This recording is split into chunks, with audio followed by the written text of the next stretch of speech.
So today at my placement, I helped a student who was absent work on an assignment she missed.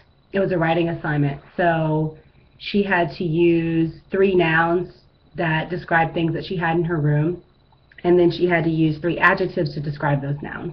And it was a great activity because first they got to look in like a sort of a sample, and then based on that they were able to create. First they got to make a little map of their rooms, which they loved because everyone loves talking about their rooms at home.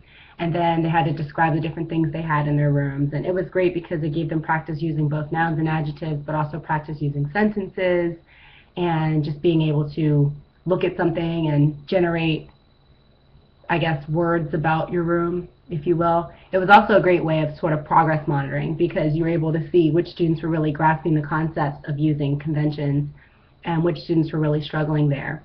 This particular student, the teacher has definitely identified as having some sort of learning disability.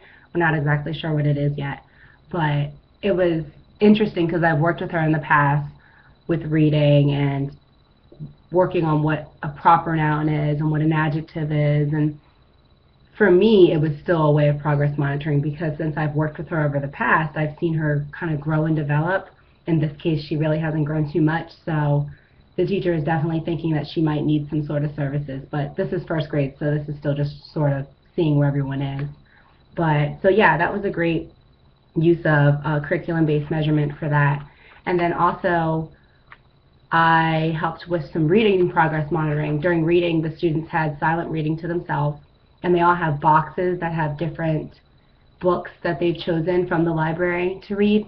So the teacher had me going around to the different students and asking them what the book was about, if they could, read a sentence to me. So they had to read 1 or 2 sentences, and then they had to kind of give me a synopsis of the plot of what the book was about.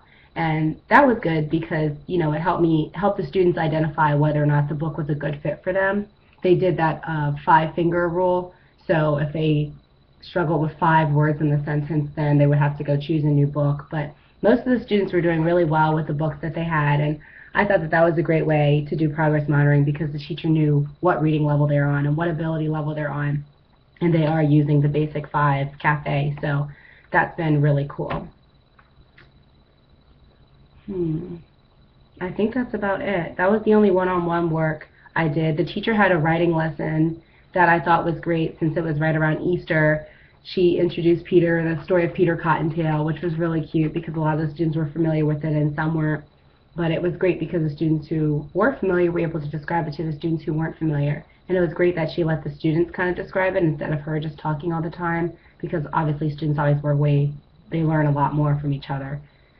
And then also they went ahead and made a pop-up book after that. So she gave them a sample of the pop-up book and she put it up on the Elmo, and then she showed it to them and they worked on it all together as a group, cutting it out and putting it together. So that was really nice. It was a good use of UDL because the directions were displayed in multiple ways, so that way it appealed to the different learning styles of the students in the class.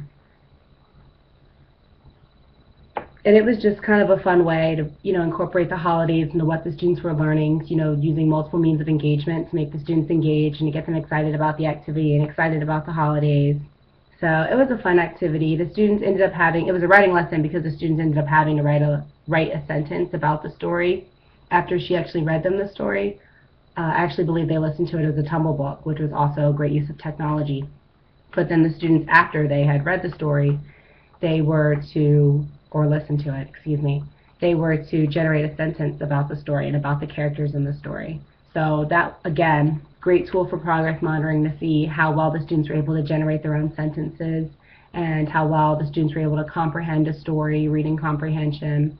So, and not to mention, again, fun because Easter was coming up and the students were excited about that. So, great day at my placement, always is. I love my placement teacher, so that's it.